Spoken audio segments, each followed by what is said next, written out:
Assalamualaikum warahmatullahi wabarakatuh. Di sini kami akan mempresentasikan mengenai mata kuliah penelitian operasional 2 dengan teori permainan strategi campuran. Oke, di sini untuk nama kelompok kami, yang pertama ada Ariel Eko, WS dengan NIM D600-2113, kemudian ada Ilham Nur Cahyo dengan NIM D600-2121, kemudian yang ketiga adalah saya sendiri, yaitu Naifa Zara Kirana Putri dengan NIM D600-2126. Baik, untuk pengertian dari teori permainan ini sendiri, teori permainan merupakan suatu model matematika yang digunakan dalam situasi konflik atau persaingan antara berbagai kepentingan yang saling berhadapan sebagai pesaing. Dalam permainan peserta adalah pesaing. Keuntungan bagi yang satu merupakan kerugian bagi yang lain.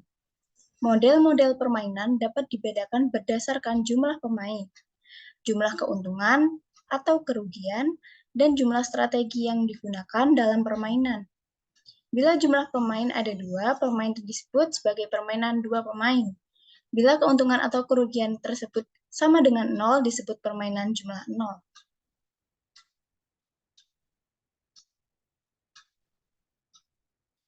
Yang pertama adalah solusi optimal two-person zero-sum games.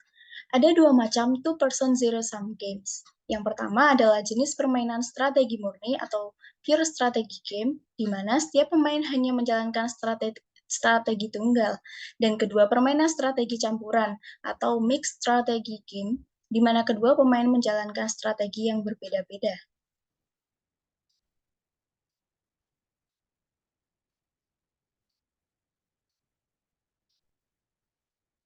Oke, penjelasan selanjutnya akan dijelaskan oleh rekan saya. Oke, di sini saya akan menjelaskan tentang mixed strategy. Yang pertama adalah sebagai salah satu contoh, perhatikan kasus berikut. Di sini ada 2 perusahaan A dan perusahaan B. Serta ada kolom yang berisikan maksimum kolom, minimum baris, undian, hadiah, diskon, maupun kupon. Di perusahaan A terdapat undian 3 serta hadiah min 7, diskon 1, kupon 4. Kita di bagian hadiah terdapat angka 1, angka 6, angka 0, angka 8. Maupun di diskon terdapat angka min 2, 4, min 5, serta 1. Untuk kupon sendiri ada angka 3,5, 10, 3, dan 4. Di sini terdapat maksimum kolom untuk perusahaan A, yaitu ada 4, 8, 4, dan 10. Sedangkan untuk minimum baris pada perusahaan B atau A adalah min 2, min 7, min 5, min 1.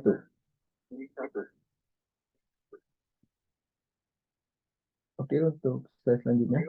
Untuk penjelasan yang tersendiri adalah terapkan strategi dominan, strategi undian, dan diskon pada perusahaan A didominasi oleh strategi kupon. Sehingga strategi undian dan diskon pada perusahaan A dapat dihilangkan dan tersisa strategi hadiah dan kupon. Sementara itu, strategi hadiah dan kupon pada perusahaan B didominasi oleh strategi diskon. Sehingga strategi hadiah dan kupon pada perusahaan B dapat dihilangkan. Dan tersisa strategi undian dan diskon. Sehingga matriks payoff menjadi perusahaan A, perusahaan B, hadiah P, min 7, untuk kupon 1 min P adalah 4. Dan untuk perusahaan B, undian Q min 7 dan 4. Untuk diskon 1 min Q adalah 4 dan min 1.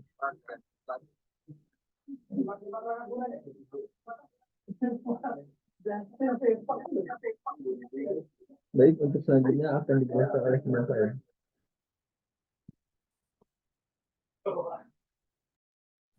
Baik, penjelasannya. Misal perusahaan B adalah kemungkinan perusahaan A menggunakan strategi hadiah dan 1-P adalah kemungkinan perusahaan A menggunakan strategi kupon. Terdapat dua kemungkinan. Satu, jika perusahaan B menggunakan strategi undian, maka hadiah menang untuk perusahaan A adalah min 7P ditambah 4 dalam kurung 1 kurang P tutup kurung sama dengan min 7P ditambah 4 dikurang 4P sama dengan 4 dikurang 11P.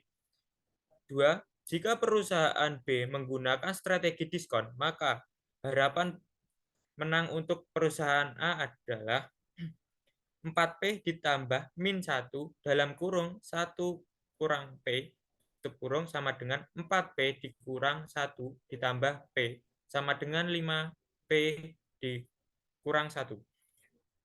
Karena Wixet strategi barang beranggapan bahwa apapun yang dipilih perusahaan B berkaitan sama bagi perusahaan A, maka 4 dikurang 11P sama dengan 5P dikurang 1.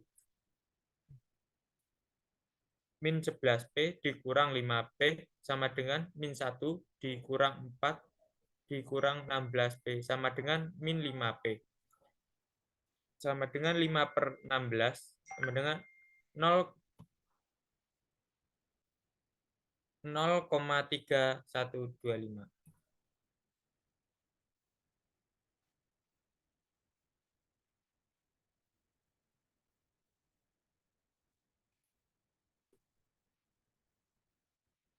Baik, penjelasan selanjutnya, solusi mixed strategi ini akan menghasilkan harapan menang bagi perusahaan A atau harapan kalah bagi perusahaan B. Ini berarti perusahaan A seharusnya mempengaruhi strategi hadiah sebesar 5 per 16 dan sisa strategi kupon sebesar 11 per 16. Kemudian harapan menang untuk perusahaan A adalah sama dengan min 7 dalam kurung 5 per 16 ditambah 4 dalam kurung 11 per 16 sama dengan min 35 per 16 ditambah 44 per 16 sama dengan 4 dalam kurung 5 per 16 dikurang 1 dalam kurung 11 per 16 sama dengan 20 per 16 dikurang 11 per 16 sama dengan 9 per 16 sama dengan hasilnya 0,5625. Konklusinya, artinya jika games dilakukan berulang kali, maka rata-rata pertumbuhan pegas pasar perusahaan A adalah atau rata-rata perusahaan pangsa pasar perusahaan B adalah sebesar 56,25%. Namun jika games hanya terjadi sekali, solusinya adalah pure strategi tunggal bagi setiap perusahaan dan salah satu perusahaan itu akan dirugikan.